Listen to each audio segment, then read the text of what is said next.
Good morning, Yankee fans. How's everybody on a beautiful, beautiful day here in New York City? I hope everybody's doing well. We got the big Yankee series tonight.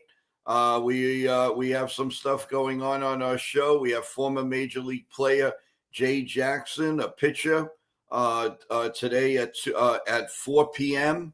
On our pregame show. So that's gonna be really really good. Tomorrow, everybody, is very special show with Catalina Michio, actress, filmmaker, and a great artist. You can see a little profile on NY Yankee Mania as well as site now, also on X and on Facebook, and of course YouTube. So there's a lot going on. Really looking forward to that show. She's amazing, and she's got so many wonderful stories to share. Like I said, she's been on The Sopranos. She's also been in the movie The Wrestler. She's directed quite a few films, especially Italian films, and she's been all over the world. And we are very, very lucky to have her tomorrow at 4 p.m. A very special pregame, but it's actually going to be the show for Catarina, and then we'll dissect the Yankee game. So a lot going on, everyone. As far as that problem that we had with the with all the subs and stuff for the past 24 hours, things are calm. I believe a couple of subs were added, so that's a good sign.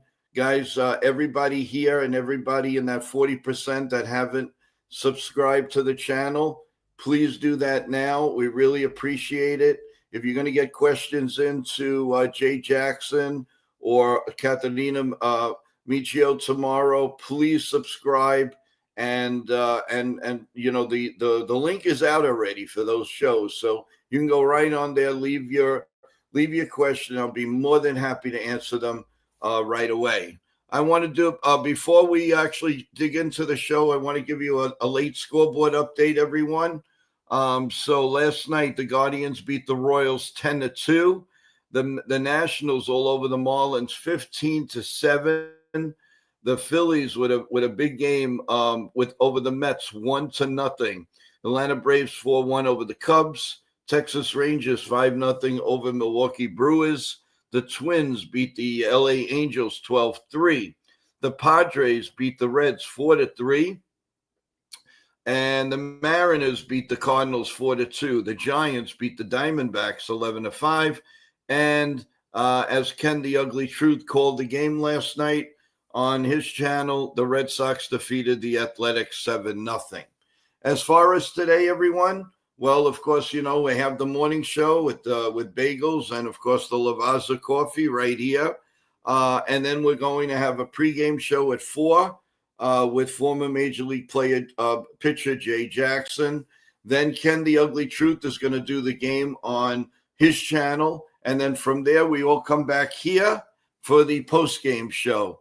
A lot of things happening between today, tomorrow, and the rest of the week. I want to give a shout out to Michael, Damon. How are you? Real Bill, Charles. How are you all doing this morning? Jeff, how are you doing? In the email, we have Bob Rizzo, we have John Ferrazzo, we have Ava, Teresa, we have Lisa. How's everybody doing this morning? Thank you for joining us. Really appreciate it. And waiting in the wings right now is one of our co-hosts, Sean Browning. Of course, he just finished work, and he's so nice enough to stay awake for us, and we're going to bring him on right now. And good morning, sir. Good morning. And actually, I had last night off, so Oh, I'm all okay. well Well, rested. you know what they say, you could have went with it. No, but it's Yeah. okay. It's No, fine. it's fine. Everything's going well? Oh yes, and you know, it's another day, Another and day, another bill to pay, another dollar, and all of that good stuff, right? right. No, just kidding, just kidding. All right, you know what? Let's. We have a couple of quotes in the in our chat. So let's get to that first, then we'll start dissecting the games. Let's see. Damon, you're welcome. Happy. I was able to help the channel out. Yes.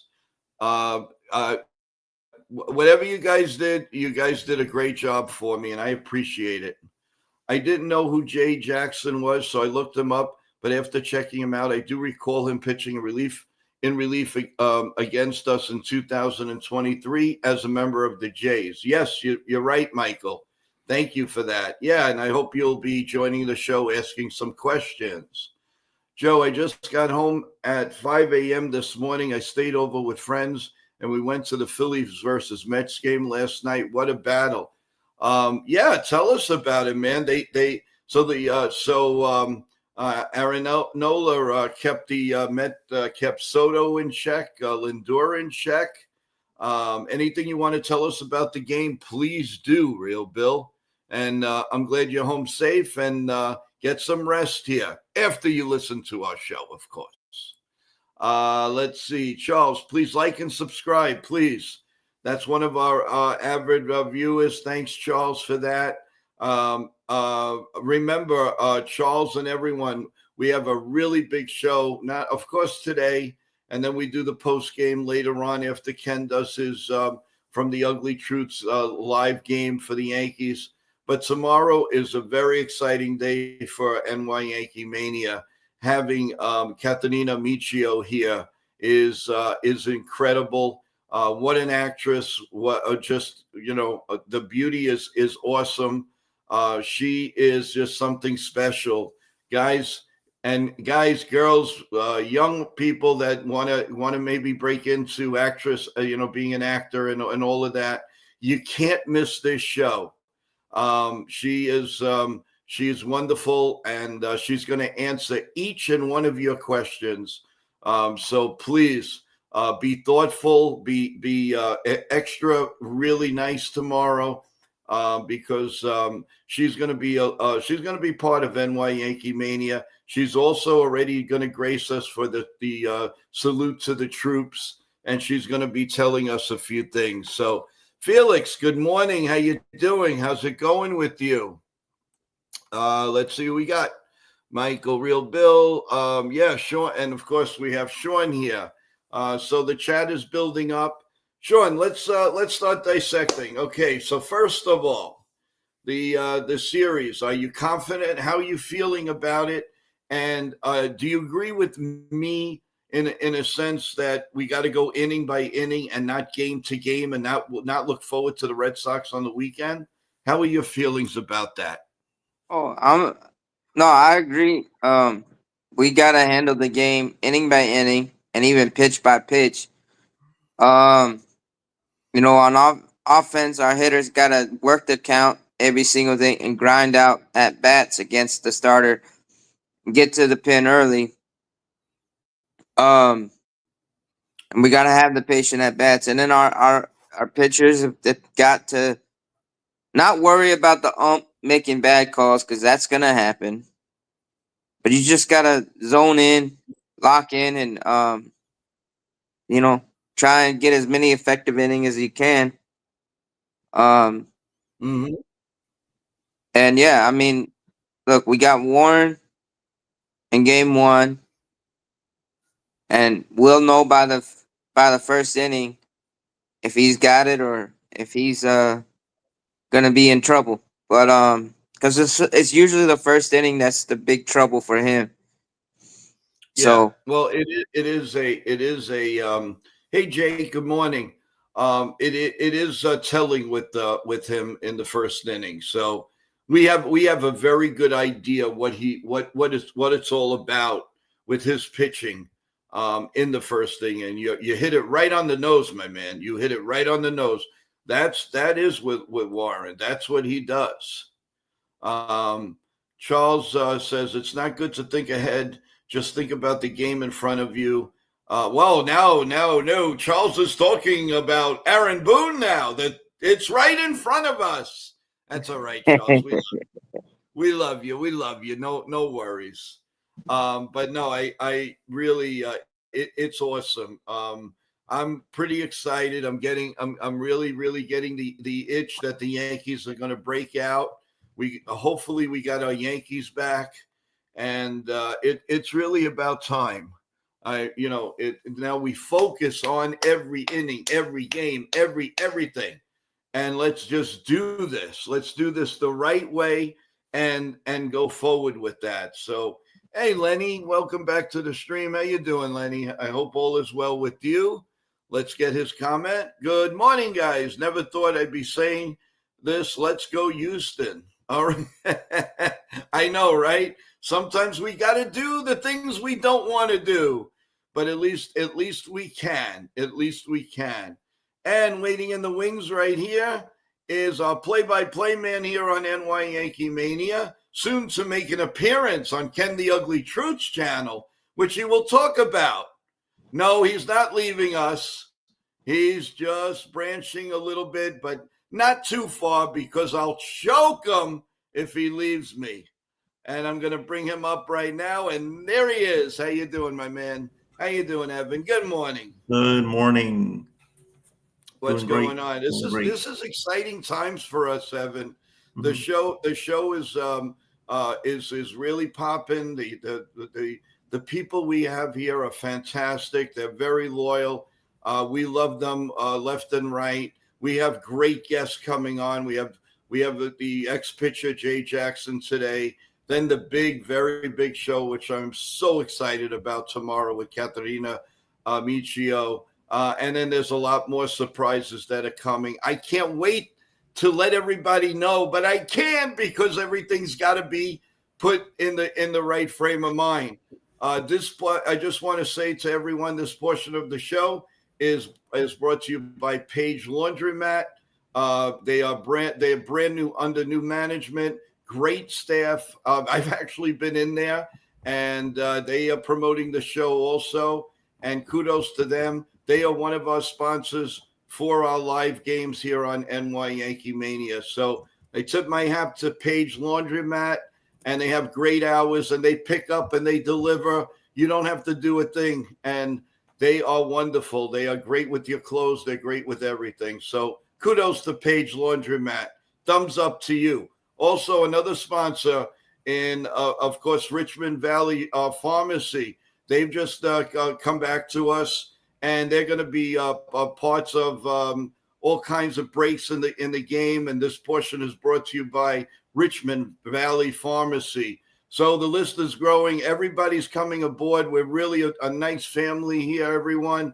All I need for you guys to do is subscribe. Let's get to that 500, man. Let's get it the right way. We hope the glitches are gone. It looks like it. We picked up 1 or 2 subs overnight. So they look like they're staying. So the last 48 hours, hopefully, will just be a nightmare. Go away and don't come back. With all of that, I'm taking a sip and saying salute to everyone. And so is Sean. Come on, man. Let's give it a. There we go. Lavaza all the way, baby. Oh yes. All right. Now it's Evan's time to blab. How you doing, Evan? And your feelings about today's game. All right, today's game. So big series coming up. In my opinion, I think the Tigers are the toughest team that we're going to play. Even though we do play the Red Sox next, and we're not great against them, but the Tigers are a tough team. We're facing our old friend Gleyber Torres, and so I think that we have to come out swinging, and we have to be aggressive in this series. We can't let the Tigers bring the game to us. We have to bring the game to them. We need good starting pitching. I think that if we play our game and we do everything correctly, which is a big if, I think we can win the series 2 out of 3. It is very important that the offense backs up the starting pitching tonight and for Schlittler's outing as well, and for tomorrow. The Tigers do score a good amount of runs per game. Their pitching has sometimes struggled, so we do need to capitalize on that. The bullpen, I expect the bullpen to be pretty much rested and ready for this series. If we need guys to go 2 innings like Bednar, then he should. If we need Weaver, then we should be able to rely on him too. And just don't use Devin Williams in a tight game because the Tigers are definitely not going to let that opportunity pass them by. So, it's really important for us to take 2 out of 3 here. You're right. Good morning, Damon. Wanted to give a shout out to you, Mike. Evan Reed, Michael has something for you in the chat. Go ahead. Sure. I was curious, Evan, how often were you and your brother both in the same class when you went to school? And if so, how did the teachers tell you apart? Good question, Michael. So we weren't really ever in the same class, to be honest. Even for like middle school, like for general classes, we never were really in the same class. Even in like kindergarten and K through 5, we were in elementary school. We never really were in the same class because we didn't want to be in the same class, and our parents really didn't want us to be in the same class either. So, but it was hard for them to tell us apart at first because we looked exactly alike when we were like 5 to like 10 years old. But then as we got older, we started looking a little bit different. So that's really pretty much it. Were y'all twins or just close in age? Yeah, no, we're identical twins. Oh, wow. Yeah, and they sound exactly the same. So if they want to trick us, if we were on radio, they could trick us. No question about it. The only difference is this man over here is clean shaving, and the other one has some little markings on his face. So, yeah, I know you do too. That's fine. It's okay. If the Yankees allow it, we allow it. No worries. And Charles says, I'm waiting for some new equipment to come so I can come on live on the stream. You got it, Charles. And you know what? When you get it, we don't want you to come on. No, I'm just kidding, Charles. Of course we want you to come on. By the way, Charles, how's your sister doing? Give us an update because we pray every night that she's doing well. And give us an update, man. How's she doing? Hopefully she's doing well. And love out to her, Charles. So let's see. Let's go back to Michael. The Red Sox really scare me. Don't be scared, especially in Fenway Park. Worried about them running crazy against our pitchers and catchers. But you know what? Austin Wells has gotten better. I don't think it's the same Austin Wells that you saw 3 months ago or 2 months ago that ran crazy on him. And as long as the Yankee, it just seems like when he throws to second base, the Yankee pitcher made a very bad pitch. He's got to go in the back of his arm, the left of his arm, this way, that way. Let's see what happens on an even keel. I have a feeling things are going to change. I'm looking at it with the glass half full, not half empty. But I do appreciate, of course, what you're saying. All right, let's go to Damon. Michael, they were rarely in the same class. Yeah. Okay. Jake, how you doing? The Tigers lineup is definitely a little easier to navigate. It's a good lineup, though. But you're right. It is a little bit easier to navigate. But they're not easy by any stretch of the imagination. Not at all. But because they're not in first place for nothing. So we can't take them too lightly. Teams right now that worry me. Right now, I think the Phillies. I know it's the National League, but the Phillies look. They made those couple of trades, even though they lost the closer. They look scary. They look ready. They look hungry. They look ready. It wouldn't surprise me if the Phillies didn't get out of there and be in the World Series this year. It would be nice to have a Eastern World Series, Yankees-Phillies. How does that sound, guys? I like it. Here's the update. Charles, my sister's doing good.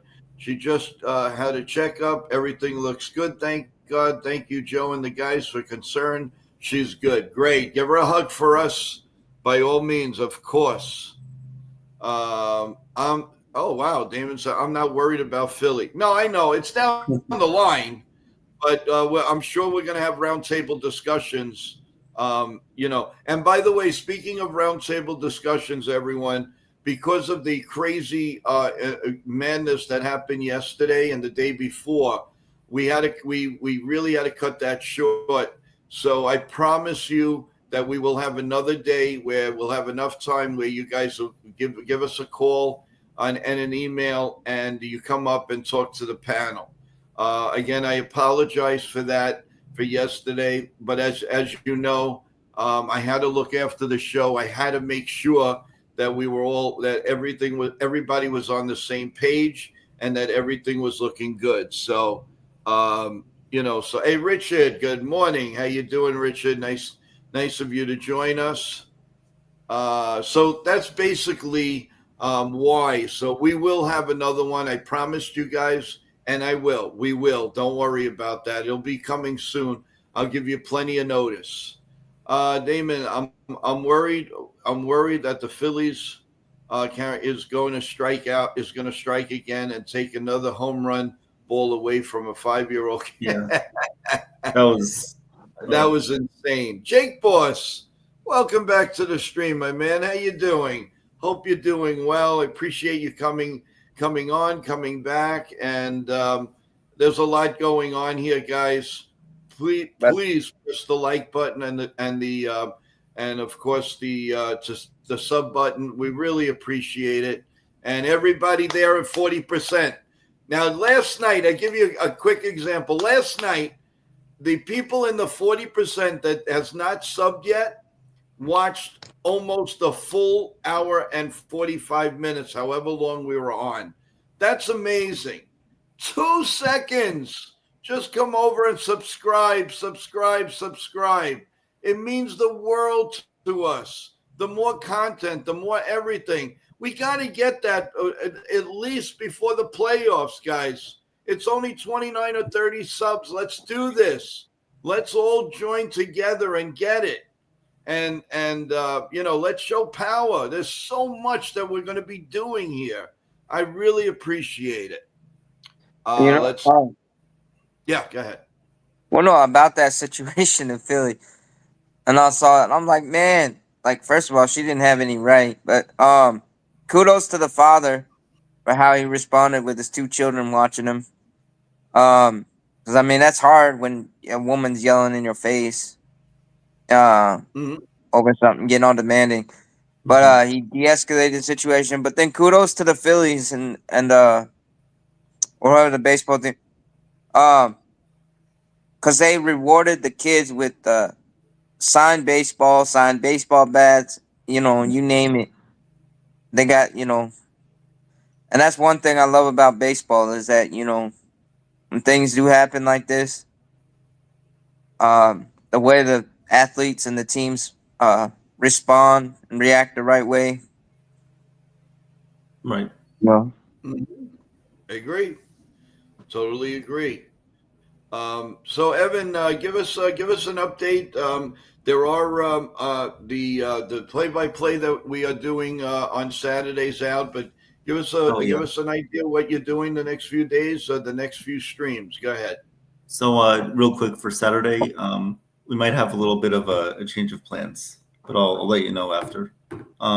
For Friday though, Ken and I from Yankees The Ugly Truth, we'll be calling the Yankees Red Sox game Friday night, September 12th, 7:10 p.m. It is an Apple TV game. Again, Ken and I from Yankees The Ugly Truth will be calling the Yankees Red Sox game at 7:10 p.m. on Friday night. So please come on by for that. It should be a really fun, interesting game, and hopefully we can win. Okay, and I appreciate that. It's out right now for Saturday at 3 p.m. So we really need to know what's going on. And all right, well, anyway, let's Apple TV mute and listen to Evan.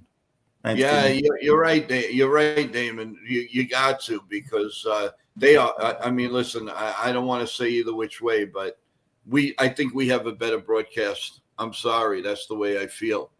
But so let me Ken see. included too. Evan, I'm sure you and Ken will work together and do a great job. Yep, they will. and we're looking forward to that always, for that to happen. Yeah, Apple TV is just, I don't know what's up with that broadcast, but Oh, yeah. it's just, I don't know. I don't get it, but we move on from that. All right. So as far as the game itself tonight, do you think the Yanks are gonna? You think the Yanks are gonna play Volpe tonight, guys, or do you think that he's gonna be? They're gonna take him out for a day or two. What do you think? He'll be in there tonight, I think, with the off day yesterday. Yeah, definitely he'll be in there. I don't think we have to worry about him being benched unless he goes on another stretch of being like 5 for 30. I It's hope. I gonna be a hope lot not. for him to be benched for multiple games, though.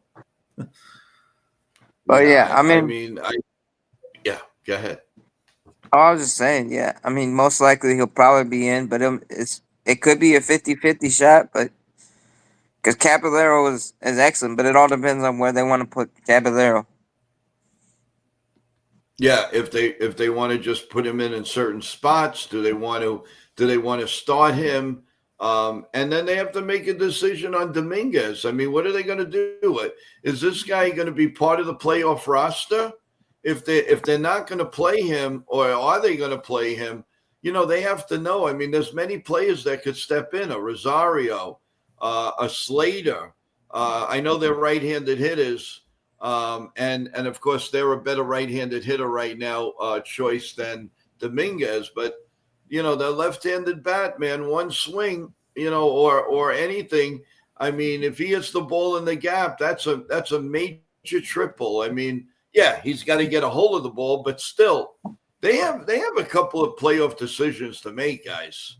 Who is going to really be on that roster, and if whoever joins them, they must play these guys a little rotate unless somebody is really, really hot.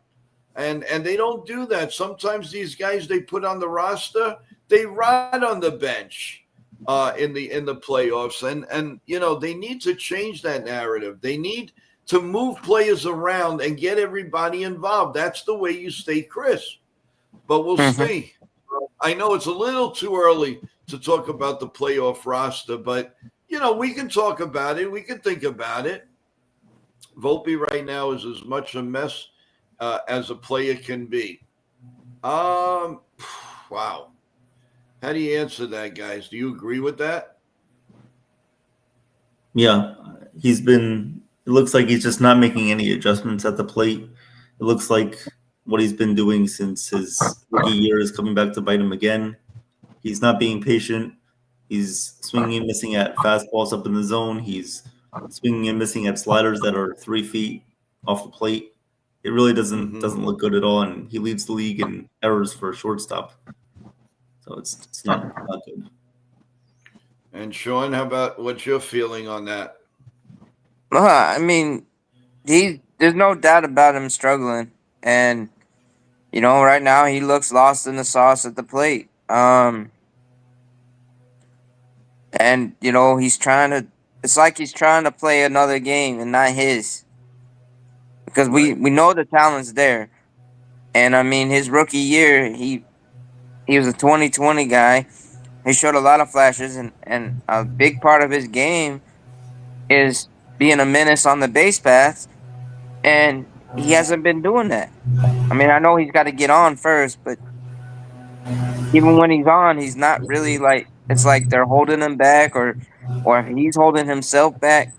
But yeah, with that gone, everything else just looks highlighted. Well, Charles here has Volpe with a 178 batting average and 215 base percentage lately, and that's not going to cut it. Hello, Nick the Gamer. Welcome back to the stream. This series is going to be tough. I need us to stay focused and take one game at a time. Let's go Yankees. Yeah, that's my motto. I don't even go one game at a time. I go inning by time. Win the inning. Every time you win an inning, you're that much closer to that finish at the end line of the finish line. Gabby is a menace. Volpe never sees the bases. Yeah. Again, we got to see how that all plays out. The crowd gives us so much energy, and we are able to really feed off of it. Hitting those shots and having a crowd go crazy helps boost our confidence. We love our fans. Steve Nash. A quote from Steve Nash. Oh, Okay, he's just doing it to mess with me. The what? He's just doing it to mess with me because Steve Nash was the Nets coach for 2.5 years. Oh, okay. Yeah. I got you. But I don't know. Very funny. Very funny. Did you ever watch him play? Yeah. You did? You were able to see him play? I thought you were a little too young for that. I saw his almost end of career on the Suns, and then finishing with the Lakers. Yeah, I saw him play. Exactly.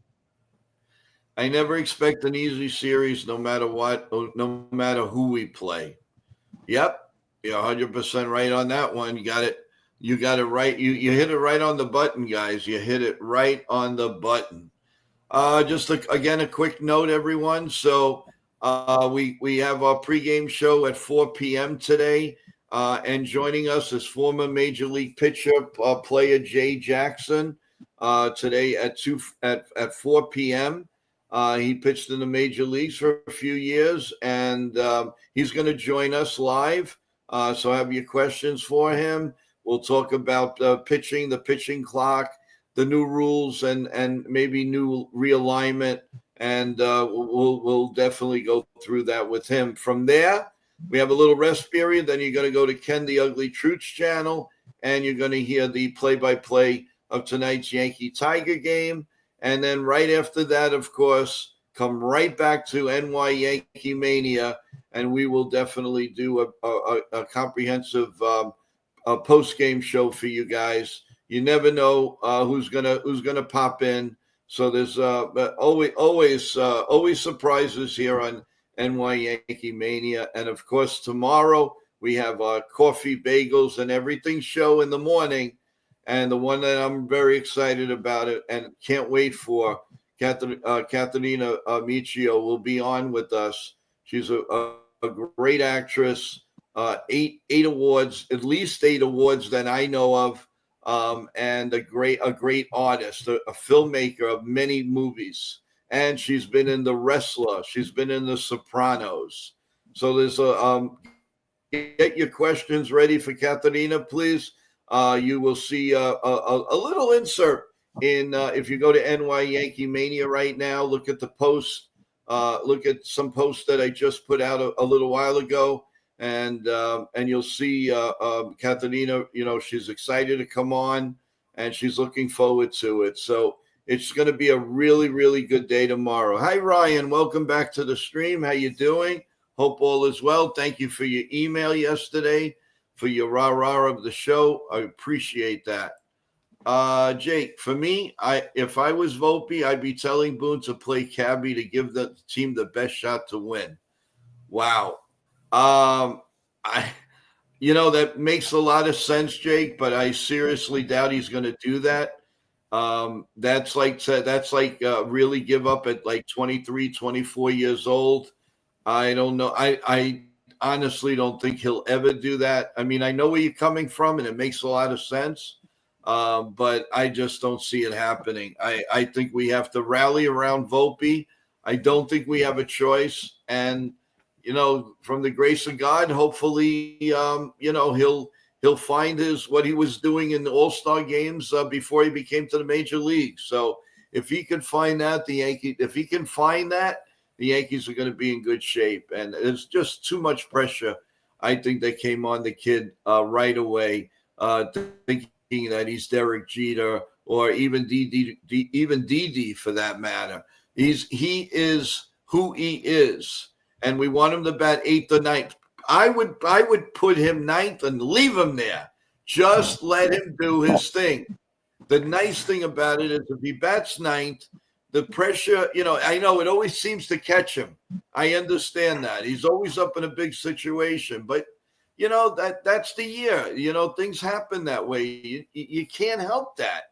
What can you do? And what I like about him, ninth, then you turn the lineup around. He's on base. You have a guy like Trent Grisham who can make it a 2-run instantly, or at least a double, or a ground ball to the right side. That's all he's got to do to move Volpe to third, or whatever, wherever Volpe is.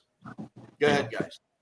No, and then the other thing, I don't know if it's Boone or the coaching staff that have got him to be so hesitant about stealing bases.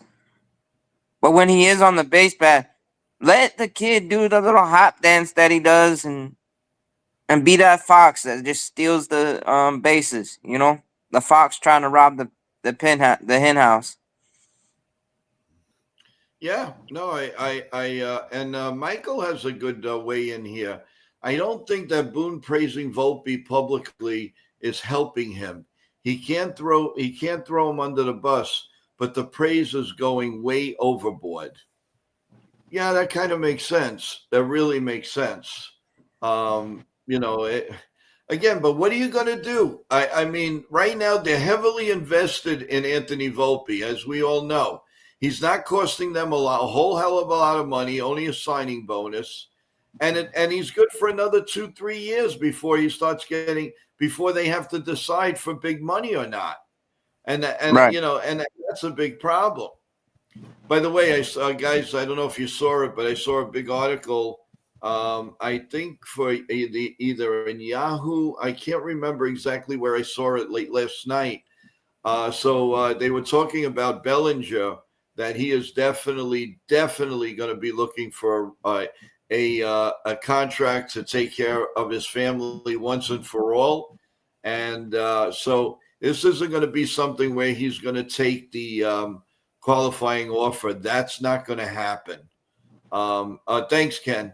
And it's really going to be a big contract, guys. I know it's not. I don't think it'll be as much as Tucker. Although, I don't know. Are they the same type of player? Tucker has been very consistent, but not this year. So I don't know.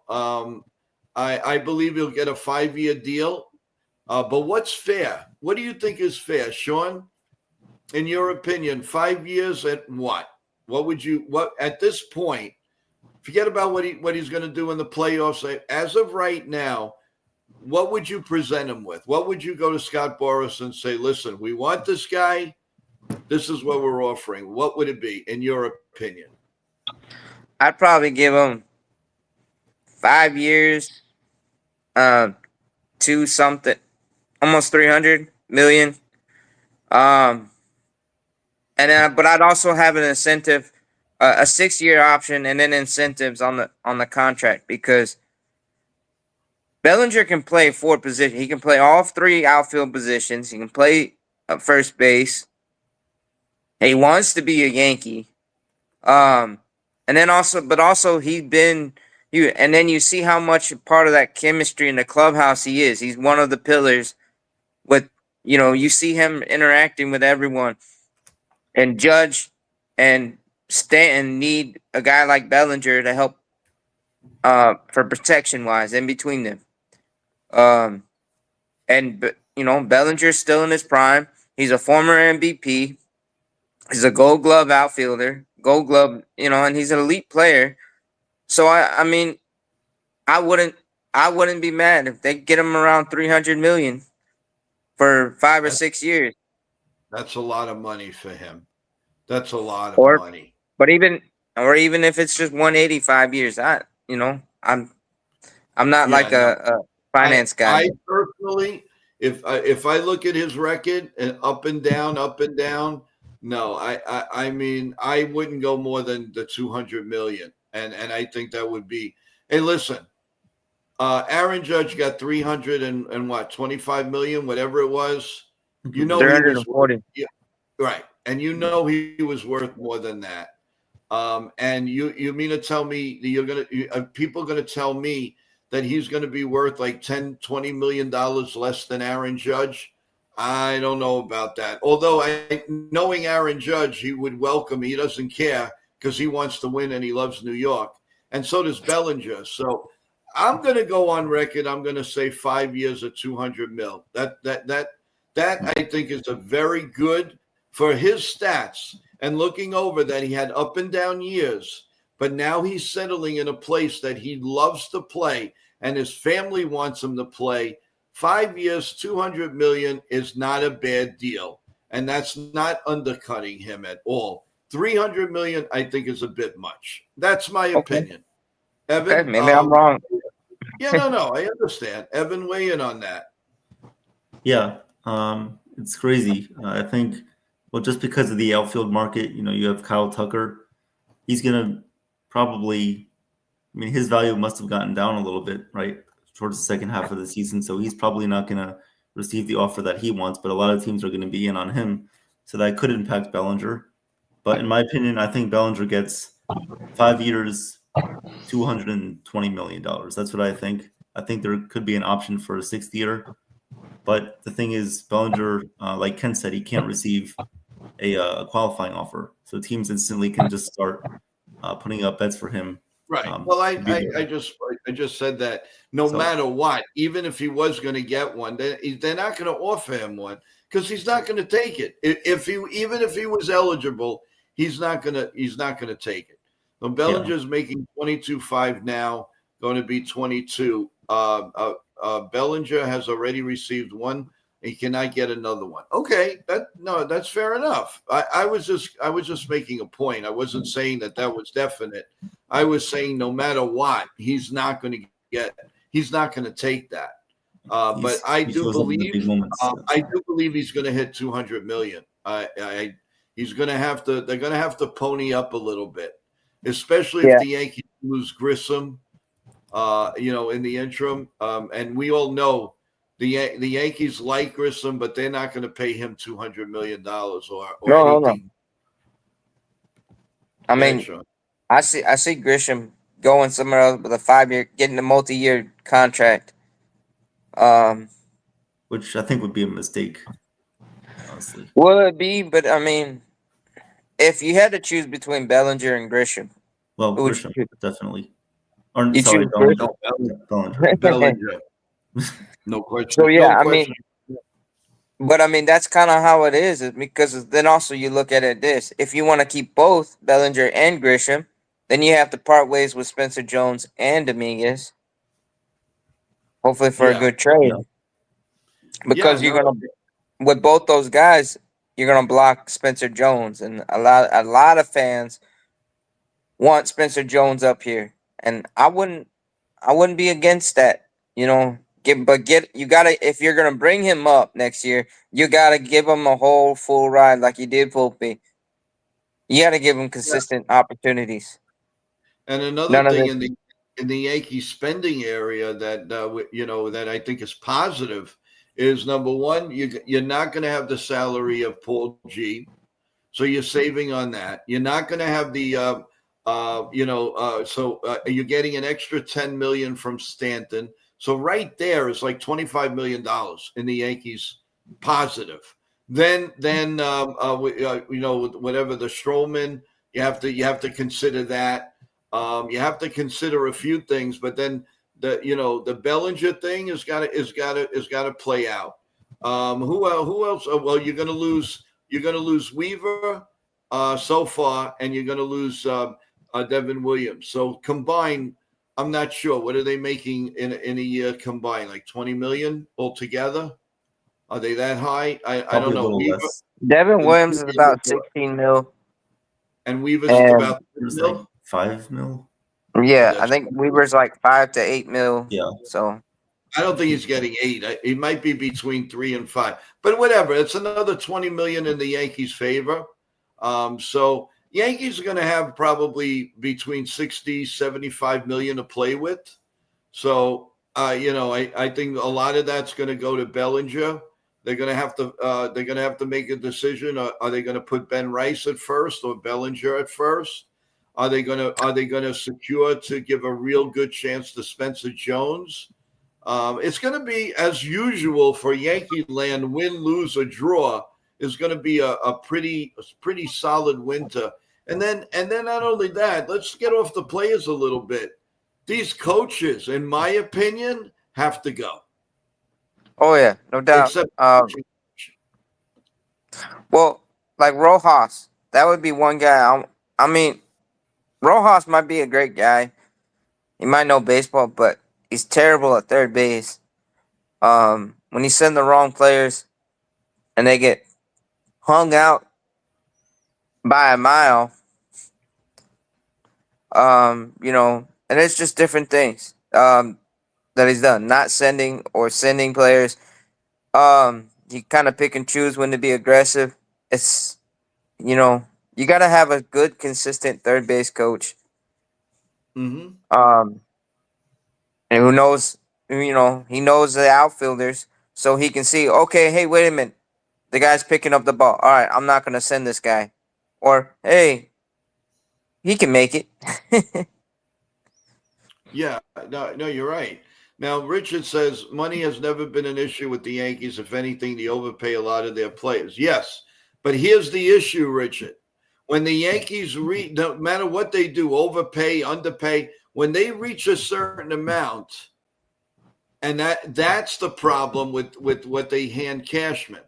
Now nickel and dime people, and that's what I don't like because Yeah. because once they hit a number, whatever that number is, 45 million for the winter. Let's just say, I'm just throwing a number. I'll round it out to 50. Once they hit that, if they still need players, it ain't going to happen. They're going to nickel and dime. That's the whole problem with the Yankee thinking now, and rightfully so in a way, because your payroll is over $300 million, and I And you get. understand that. But that's the problem with the Yankees. They'll Mhm. they'll get this guy for 6 years, this guy for 8 years, but then when the money runs out, that's it. It's nickel and dime. That's why, if you notice, January and February, how many guys do the Yankees pick up? I know a lot of teams do that, but the Yankees are ridiculous. They get this pitcher, they get that pitcher, they get this relief pitcher, they get this guy, they get this hitter, and then within 2 weeks, they're gone. So that's my concern with the Yankees. As far as when they hit the quota, you never want them to hit the quota. That's the problem. So And we have, I mean, but again, that's for another day. That's for another dollar. But want to welcome Chef Nick. Good morning. Good to see everyone. Chef? Everyone here has great takes on the Yankees. I love it. Keep cooking and rocking. I think it goes rocking and cooking, or cooking and rocking. but All right. I mean, That's pretty he is good. a Thanks, chef. Chef. Hope to see you tonight on the game. Yeah, he is the chef, so he knows best. What are you cooking up today, my boy? Anything good that we can come to the city and get some chow or what? What's going on with you? Let's go to T Road. What are good problems to have? 150 million or 200 million? Nice problem to have for an athlete. Yeah, yeah, but you got to remember one thing: there's only 728 or 750 of them in baseball, so it's very select few, and not everybody's making that top dollar. What do you have? Maybe 30%, maybe, if that much. Okay, so let's see. Question for you, Joe. Why would you want Volpe next year instead of bringing up a young player? All right, who are you going to bring up? Who are you going to bring up? Do you want Lopon Jr., who's really not hitting? We're going to have the same problem. Then you're going to start. Oh, we need another shortstop. Guy's not hitting. And the reason why you don't see Spencer Jones right now, because in the past 38 games, he's batting 125. I would have brought him up when he was hot. And our guys were doing nothing, but he chose not to do that. And now another year's going to pass. And then you got. Go ahead. There's nobody there. I mean, there's nobody. I mean, in our farm system, Roderick Arias is a long way away from the majors.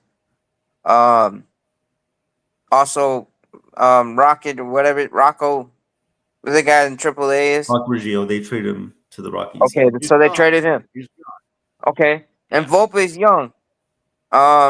So it's kind of what are you gonna do? We got nobody really in our farm system in the shortstop pipeline that's really ready to come and fill in because we had Peraza who was a better glove, but he didn't really pan out. He's on the A's, and then we tried the other, and Cashman doubled down on Volpe and refused to think. But yeah, and and then you also got to tie into this. Hal Hayes getting taxed with that luxury tax, and then also that revenue sharing. So he's trying to cut down. So you're gonna see more players from the farm on some of these positions. We just gotta be You patient just with got to some of hope these that guys. they develop. You Right. got to hope that they develop. And right now, Alodbon Jr. has a lot on his plate. He's not progressing the way we would like him to, but he's still a young pup. So, and the same thing with Volpe. But the thing is, listen, look at the argument. So he's batting 210, 212, 208, whatever. He's got 20 homers, and he's got 70 RBIs. Do you really think that you're going to get that from? And we have Velasquez down there. We have and right up in front of our nose, you have Jose. Obviously, they're not playing them. They know better than us that Jose is a backup player. He's not going to play every day. So maybe we can make a compromise. Some days Jose plays, some days Volpe plays, but they're not going to do that because he's so young. And then a lot of people have come to me, well, Joe, ship them to second. Do you really want to get rid of Chaz Chisholm? If you want to get rid of Chaz Chisholm, then your problem's solved. But I don't think you want to get rid of a guy who is, has an unbelievable, really still great potential and who's still young. Right. I don't see it. I don't see it. That's there's nobody that is going to come in and say, wow, okay, Volpe's going to sit. Jose will play a game or two, but that's it. He's not effective. Listen, if he was effective, don't you think he would have been a starter on other teams? You don't think that you know Tampa, how smart they are.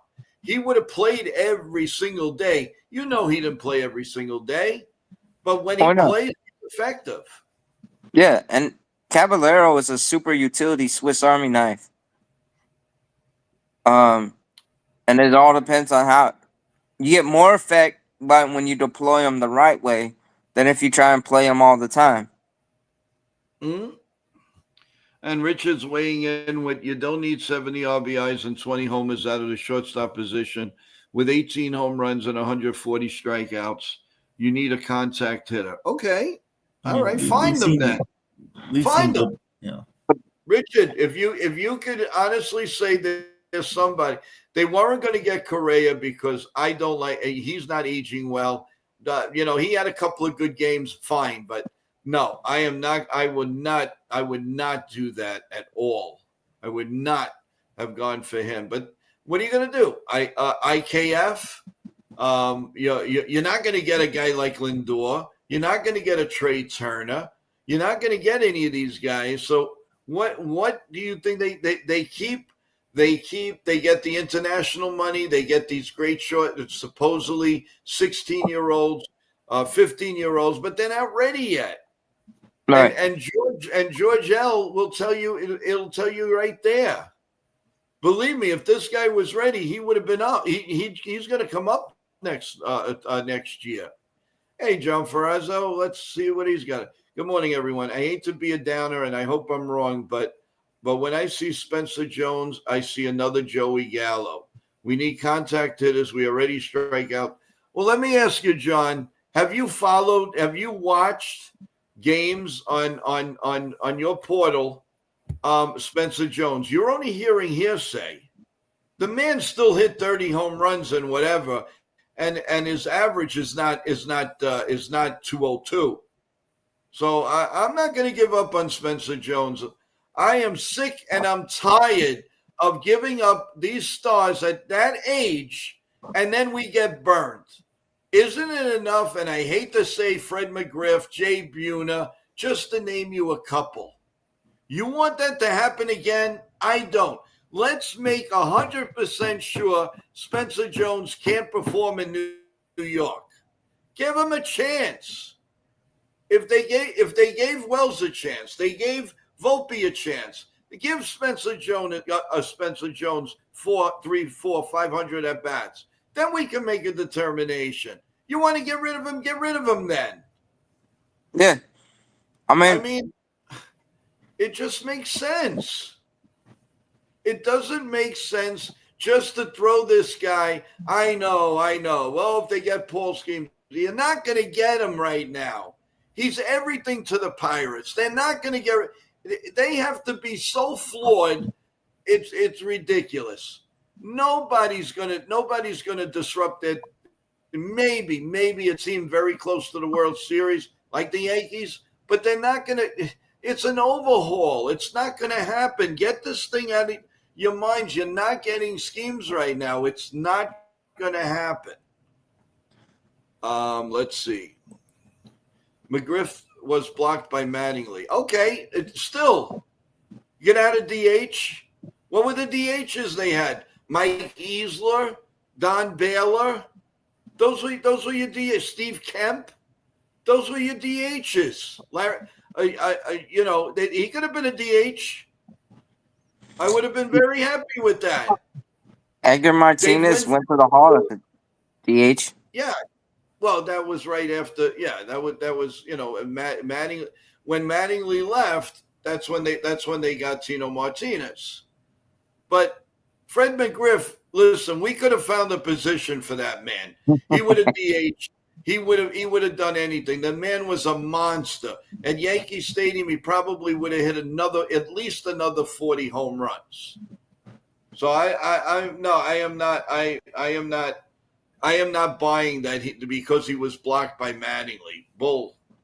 I'm not going with that.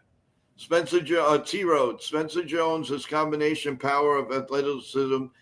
He is a left-handed hitter with massive 6-7 foot frame, which he uses to generate well above average raw power and high velocities. So yeah, well, I mean, watch the guy play.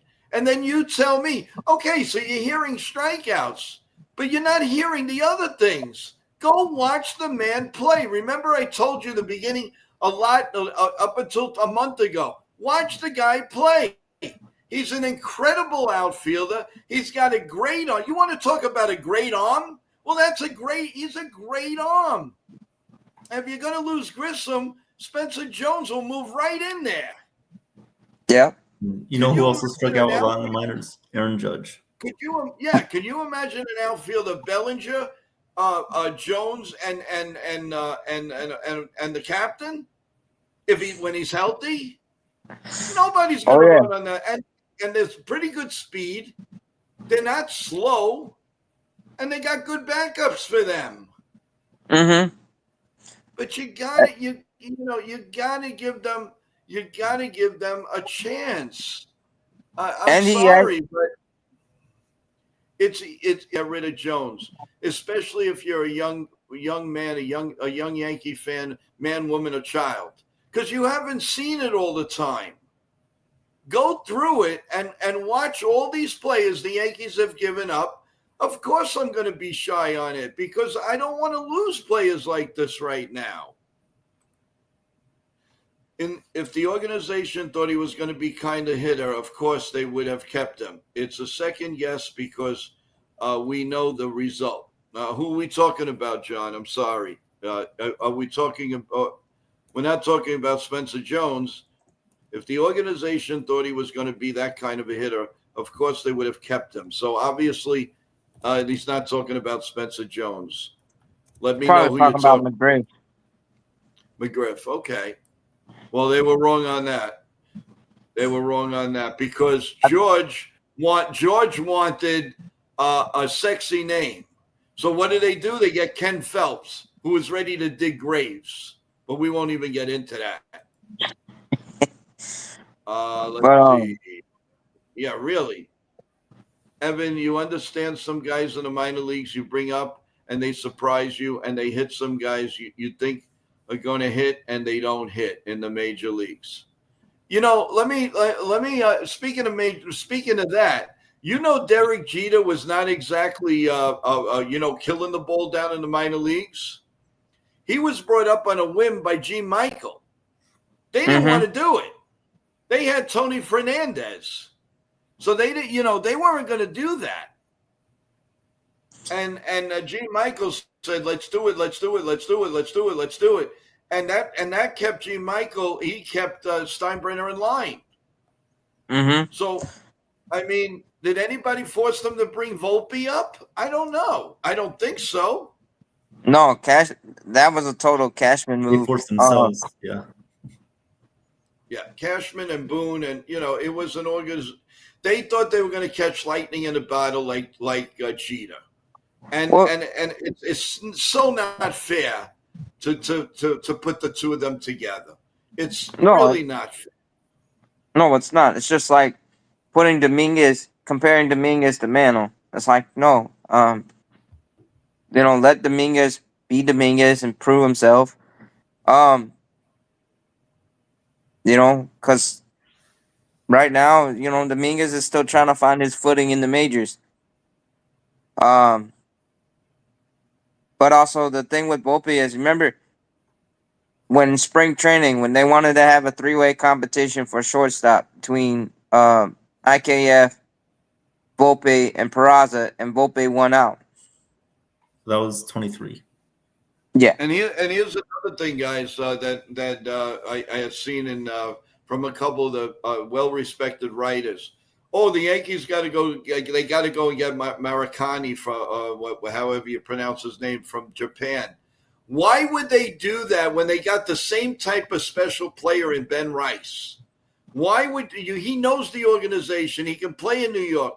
You're going to do that. You're going to get a ton more strikeouts. You don't need that in the lineup. Again, the sexy name. He's coming from Japan. I don't care if he's coming from anywhere. We've got a guy right there, Ben Rice. You got more than likely Bellinger. Why do you need to go and spend $30 million where you could do it in other areas of the team? Then go get your shortstop. Right. And then you also got TJ Rumfield. Yeah, TJ Rumfield, who can play first base. He's in AAA, and he's pretty much ready for the majors. If you want to move Ben Rice to catcher. That's a second or third option for next year, Sean, because they got to make a decision on Spencer Jones. They have to make a decision on Clay Bellinger. I keep calling his father, on Cody Bellinger, and the problem is, that's got to come first, and then they're going to go outside the organization. But to spend another 30-40 million on a strikeout artist, and he's hurt right now, it makes no sense. Right. And he's been injured half the season, and people want to see this guy. Don't we have enough to worry about with Stanton and with Judge? That alone is like almost the biggest part of your team. Now you want to add another headache? That's crazy. That's absolutely insane. I'm not saying you in the chat. I'm just saying in general. But to have that makes no sense. Waste of money. That is a waste of money. Now, you want to sell tickets? Okay, fine. Sell the tickets. But get ready for a lot of strikeouts in this lineup because that guy strikes out a lot. You need to watch tape. You need to watch these guys play. And then we know Spencer Jones strikes out a lot. I understand that. But you got to give him a shot. He's in your organization. It's not like you're trading for him. It's not like you're picking him up from Japan. Either you want, you do it or you don't. But they gotta make a decision. The guy's going to turn 25, 26 soon. You don't want to see him just rot in AAA one way or the other. Right, and then also They got to decide Gardner, on welcome to Ben the Rice stream. too. The what? They got to decide if they're gonna want Ben Rice at first base full time, or if they want another guy at first base. Or if they want to go outside the organization for that. I'm really starting to think that, not because Wells is playing better, but I think they're committed to Wells at least another year behind the plate. Yeah. They're not doing anything with Wells. They're leaving that alone. They got other fish to fry right now. yeah, well, They need to secure their center field. They need to secure left field. They need to know in the bullpen which one are they honestly thinking about bringing back, and to me it would be Weaver, and I think that bullpen is set, which is a nice problem to have. I think they have their first baseman, and like I said, T.J. Rumfeld is a nice thought, but I think now you want to talk about being blocked. We'll know in the first month or so what's going to happen, because I think this Bellinger thing is going to be wrapped up soon. oh yeah, Grissom, I think, is going to take a while, but probably by Christmas. But I'm telling you right now, guys, after what the Mets are seeing with Cedric Mullins in center field and Taylor and those guys, I'm telling you right now, he is ready with the checkbook for Trent Grissom. That's and fine. He's a Met killer. He's a Met Grisham killer. can go there. That's fine. What? That's fine. Grisham can go there. I have no problem with that. I'd rather have Bellinger anyway. Right, but of course, you'd rather have, but get ready for that, because when the Mets set a sight on a player, as you know, the money means absolutely nothing. They will beat anybody. The Steinbrenner family, the Dodgers, they'll do whatever it takes. If they want a player, they're going to get him, and that's known fact. oh, they better. One thing they better do though is what's his name? The Mets owner. He's got to make amends with Pete Alonso. Give him Cohen. Oh, he's give going him to a get better offer. Yeah, he's going to demand high a money. whole load of money. Now, Lou says Belly is a Boris Khan. Good luck with that. But Lou, you got to remember one thing. Belly did what do you call Boris couldn't take it anymore. He did everything he can to get him to New York. So that's in the Yankees' favor. Trust me about that one. He was on his case every day. He admitted it. He said, I couldn't take it anymore. Cashman, trade for this guy. I can't take it. So that's why I'm very optimistic that Belly's going to come back to the Yankees. Yeah. I am optimistic. The Mets need pitchers unless they're going to count on of course, they're going to show. I mean, what better on-the-job training right now? They're definitely going to count on their players, on those young guys. Of course they are. They're all pitching well. I mean, last night they lost 1-0. What happened? Where's the offense? Where's the big bad? Lindor and Soto and Alonso. Did they go to lunch? What did they do? You can't blame the pitcher for that. One who? One. Well, look, obviously he's been playing well though the last few. Yeah. But I mean, the market for Alonso last offseason was not good, and that is why the Mets were able to bring him back. Well, I think after the performance this year and the right-handed power that he's got, could you imagine Alonso in Fenway Park? Not that they're gonna, they do have the first baseman who's hurt, but can you imagine he'll break that stadium down? Mm-hmm. That green monster will be the red monster after he gets done with it.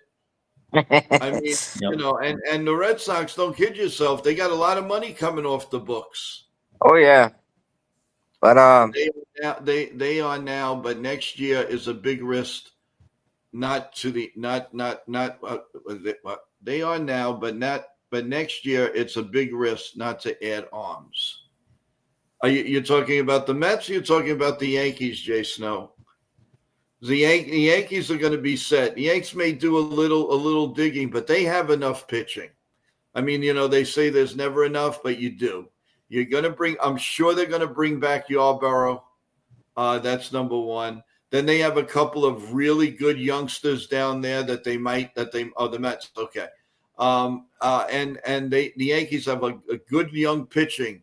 They can only stay healthy, but next year is going to be really fun in Tampa because there's going to be small amount of slots remaining. Because I mean, listen, we're probably not going to see Garrett Cole till at least late May. So you're still going to need a spot. But let's say he's ready. So yeah, let argument's sake. So you have Garrett Cole, you have Rendon, and you have Max Fried, and you have Lucio, and you have Cam, more than likely, and you have Clark Smith coming back probably in May or June. You have Yarborough, so that's 7 or 8 pitches, and then the couple of stars down there. There's one pitcher that he struck out 166 in 62 innings, something like that, a ridiculous number, and I just hope he stays healthy. So again, there's so much that the Yankees are putting themselves in a good position for a few positions, but there's nobody right now.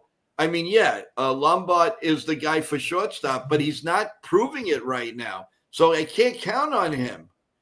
So who else are you going to count on? Do you part-time play both of these shortstops? I mean, I seriously doubt a guy like you're not going to have Slater on the team. Probably Rosario's going to maybe go to the A's or something to play every day or something like that. They don't play him now. They're not going to play him. I could see him being like a Jose Vizcaíno or somebody like that who's going to, a one year wonder. He might do a few things in the playoffs and then you're never going to see him again. So our bench right now, half of them are not going to be with us next year. There's no question in my mind. And where do you find a right-handed hitting catcher? Where is he? Travis Darno. I was going to say that, but he's up in age now. He's really and he's aging. He's not aging very well. His hitting is going down. He only hits the Yankees. So if he's on the Yankees, then what? I mean, you're talking about a catcher with 13 years of experience. So yeah, he's close to retiring. Yeah. Yes. And Elmer Cruz is the one of the young. Yes. Yeah, Charles. He is excellent. That's why it's so important. I know we have enough with Major League Baseball, but you got to watch the minor leagues. And it's there for the taking. You can watch any game you want on your phone or on your tablet if you have the MLB package. And if you have T-Mobile, I know you have it because it's for free. Yep. Take advantage of it. Go watch it. Here he is. NTBG. Yankees should really be looking for a shortstop in the offseason. You really think the Yankees can win with this version of Volpe? His approach has not changed. Okay, I understand that, but give me some options. Give me some options. Who would you take there? You tell me. Because I don't know. I don't want the guy on Cincinnati. He strikes out too much. And there's and even a couple of ex-Cincinnati Reds even told us that he didn't think it was going to be a good fit here in Yankee land. So I don't know, guys. I don't know. Pick me out a shortstop. You want Bo Bichette? I mean, he's going to cost a lot of money for his price. Boatload of money. They're not going to do that. And he's injured half the time anyway. Trevor Story does have an opt-out in his contract, but I don't want him. Trevor Story's getting old. I mean, I don't want. You have guys like Orlando Arcia, Hassan Kim. I mean, these are journeyman shortstops now. You want to get a guy on the guy on the A's, and right now he's hurt or whatever. That guy is the guy to get. Oh, Jacob Wilson. The A's would never give him up. Well, it's just like Bobby Witt. He ain't going anywhere but KC. And then Gunnar Henderson's probably going to stay with the Orioles. Yep. They're not going to give him up. Right. Yeah, I know, and I understand. Richard, Joe, the Yanks are run by. Yeah, I know. You don't have to remind me of that. I try to forget it. I believe that includes the minor league system. They are preventing players from being brought up. The scouts have less influence. Yep, I'm not going to deny that. That's 100% right, Richard. You are right on the button. Right on the button. They just need a Bucky Dent type shortstop. Well, I've been saying that for years, for months, and everything here, and everybody, oh, Bucky Dent, he didn't hit. Oh, he only won 2 championships back to back, or helped. He only batted 417 in the World Series. Co MVP. That's all he did. He only hit a big home run against the Red Sox when it was the biggest game of that year. But he didn't do much. I'm not even going to argue the point anymore because it's so ridiculous. You get a Bucky Dent type of shortstop, you got him for like 10 years. The problem with Bucky Dent is actually his private life. His private life got into a big problem, and his play went down. And that's why he was traded in 1982 for Lee Mazzilli. He had big problems with his wife, Storm, and it was well published in every New York paper and everything, and that played a big part of his head. But before that, he was I was jumping for joy when they got him from the White Sox right before the 77 season. It was an amazing trade. But I'm not going to argue that anymore because people get on my case. Bichette, that would be a plus for us in the minus. But John, how many times has he visited the IL? How many times? He's gotten lucky this year, and he got lucky. He got lucky at that home plate collision. That could have been a disaster for Toronto and for the player. No, I don't want him. I do not trust him. His knees on that artificial turf for so many years. I'm sick of the IL. Could we stay healthy for once? Can we try to get players that could stay healthy? You know, Jay Snow, you have to look at the facts on it. And I mean, it's a long time ago, but he got divorced. He got divorced right after the World Series. There's a lot going on with that, but that's for another day. That's his private life, but it did affect his playing.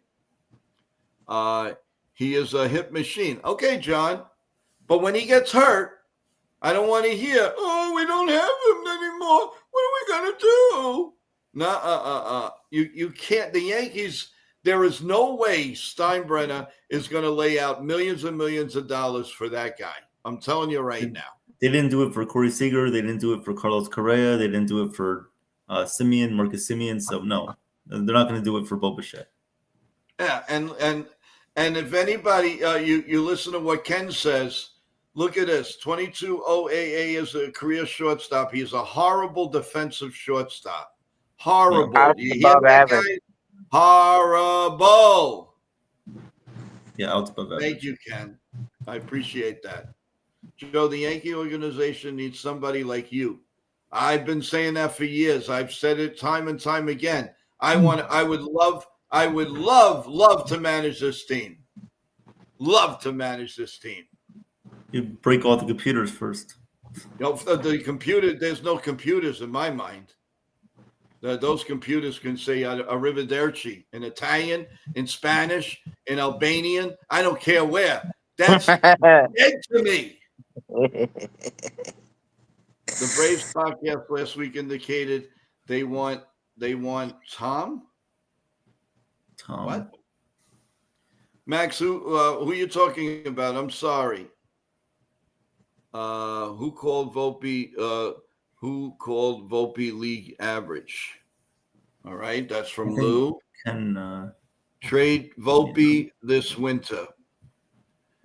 I still don't think that's going to happen, but Tom Brady? Okay.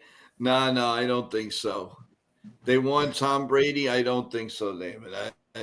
That's far-fetched. That'd be funny. That would be so funny.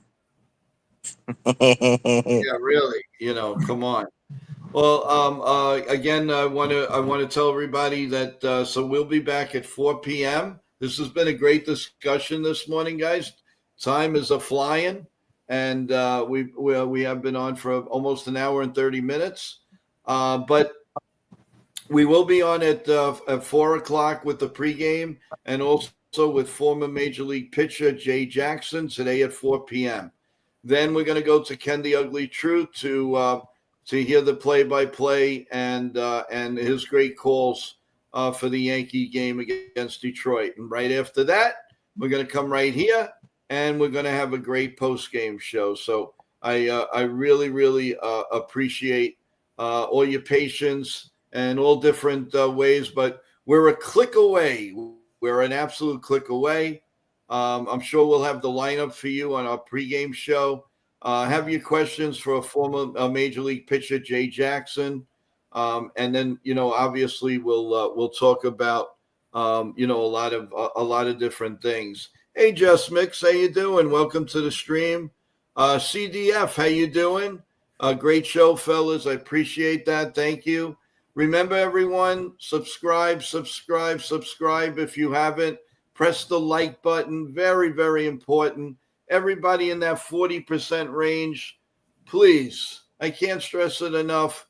Come over, subscribe, and that's it. You're done. It's so easy. It really is easy.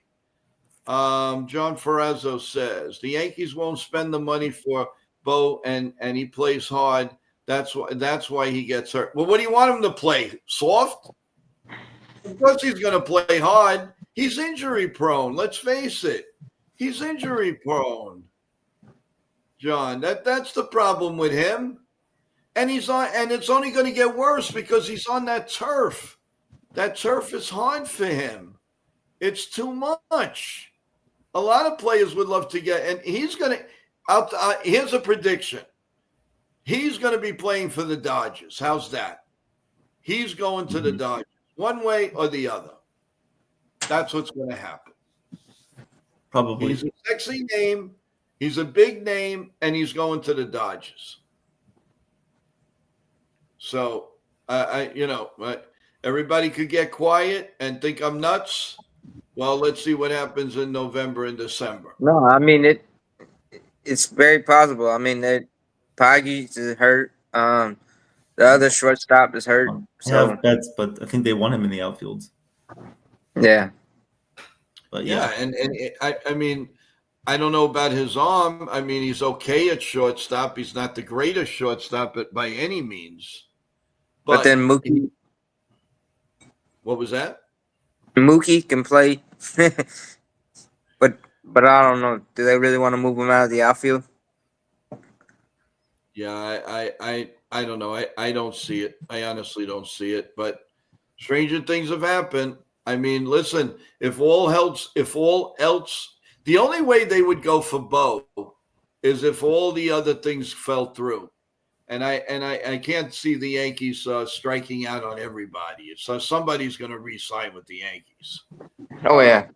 But again, we don't want that to happen until it's November 1st, and we say the Yankees have won their 28th World Championship. That could be a pipe dream, but that doesn't mean it's not possible. That would be so awesome. Yeah, that would be incredible. Imagine our first year here on the air. We win it all. Then we had a first of everything. We did the trade deadline, our first one. We had our first year. We're going to have talk about a round table for the playoffs. We're going to cover the playoffs, the World Series. We're going to cover just about everything. We'll have live games for you, live games that are important to the New York Yankees and their fans. So there's so much. And on top of that, we do 3-4 streams a day, guys. That's not a joke. 3-4, that's a lot of streaming. But we do it for a reason, because we love you guys, and we want to give you the best of everything. Like tomorrow with Katarina Amicio coming on as a big time actress. Very exciting time for NY Yankee Mania, and please tune into that show. It's going to be great. And anybody that has any questions, and she will answer a lot of questions. She's that good. She will. I promise you, you're going to love that stream. So come on in, tell people, tell your friends, your family. That is going to be a great show. Press the like button, subscribe to the channel. It's all out there in different forms right now. It's on. It's all. She's branching it out on all of her streams on her social media. We're doing it. A lot of people are doing it. So, guys, it's going to be a big deal tomorrow. So we're really looking forward to a very, very big show. But we still have a lot of things to take care of and have the Yankees win before we get to that show. So, guys, final thoughts as we get into about an hour and 30 minutes in the program.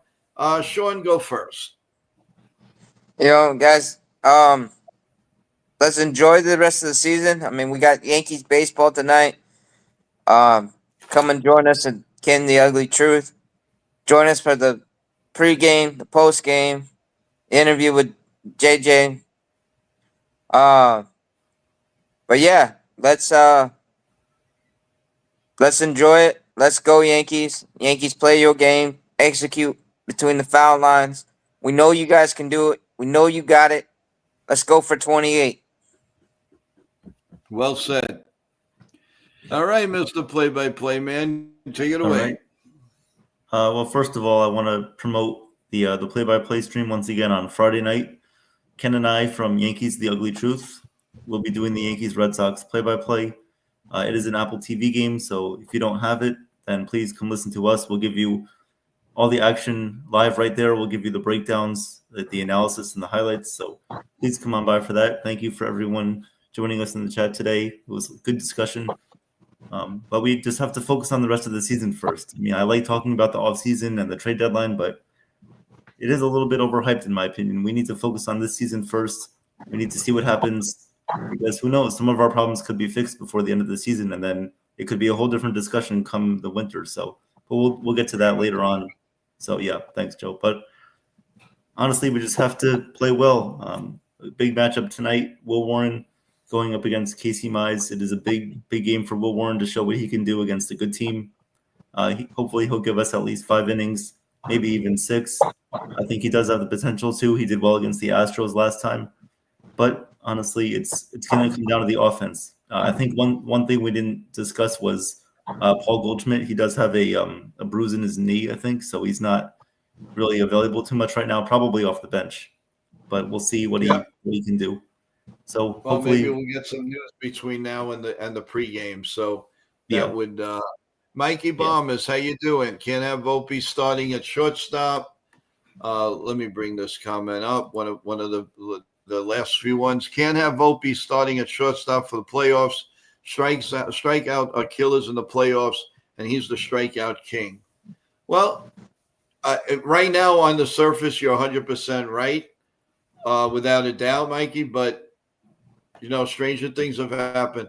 When you set the dial to the playoffs, we started at 0. Everybody's on even keel, so you never know. And he didn't do that bad in the playoffs and the World Series last year.